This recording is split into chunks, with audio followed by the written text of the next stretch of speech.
ભરૂચ સહિત સમગ્ર રાજ્યમાં ગેસ સિલિન્ડરની અછતના આક્ષેપ સાથે ભરૂચ જિલ્લા મહિલા કોંગ્રેસ દ્વારા વિરોધ પ્રદર્શનનું આયોજન કરવામાં આવ્યું હતું। ભરૂચ જિલ્લામાં ગેસ સિલિન્ડરની અછતને લઈને મહિલા કોંગ્રેસ દ્વારા વિરોધ પ્રદર્શન યોજાયું હતું। મહિલા કોંગ્રેસના કાર્યકરોએ ગેસ સિલિન્ડર અને માટીના ચૂલા સાથે પ્રતિકાત્મક રીતે વિરોધ નોંધાવી સરકાર સામે રોષ વ્યક્ત કર્યો હતો। પ્રદર્શન દરમિયાન મહિલા કોંગ્રેસના આગેવાનો આક્ષેપ કર્યો હતો કે હાલમાં દેશ, રાજ્ય અને જિલ્લામાં ગેસ સિલિન્ડર પૂરતા પ્રમાણમાં મળતા નથી અને ઘણા લોકોને નિયત ભાવમાં સિલિન્ડર મેળવવામાં મુશ્કેલી પડી રહી છે।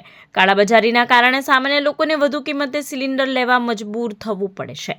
મહિલા કોંગ્રેસના કાર્યકરોએ જણાવ્યું હતું કે ભાજપ સરકારના શાસનમાં લોકો વારંવાર લાઇનમાં ઊભા રહેવા મજબૂર બન્યા છે।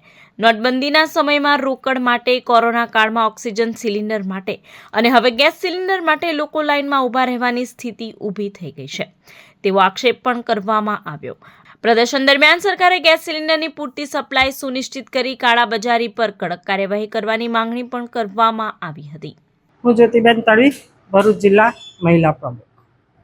હાલમાં જે કેન્દ્ર સરકારે ગેસ સિલિન્ડરના ભાવમાં વધારો 60 રૂપિયાનો કર્યો છે, ત્યારે પ્રજા, પબ્લિક 60 રૂપિયાનો વધારો પણ આપવા તૈયાર છે, છતાં પણ ગેસના બોટલ મળી રહ્યા નથી અને ગેસના સિલિન્ડર મેળવવા માટે બહેનોની અને ભાઈઓની લાઈન લાગી ગઈ છે। ત્યારે ગઈકાલે બરોડામાં એક દુઃખદ ઘટના બની। હાલમાં તાપમાન 40 ડિગ્રીને પાર છે, ત્યારે એક બેન પોતાના બોટલ ભરવા માટે લાઈનમાં ઊભી હતી, ત્યારે બેન ત્યાં બેહોશ થઈ ગઈ। આ ઘણી દુઃખદ ઘટના છે। ત્યારે મારે નરેન્દ્રભાઈ મોદી સાહેબને કહેવું છે કે સાહેબ, શું આ અચ્છે દિન છે?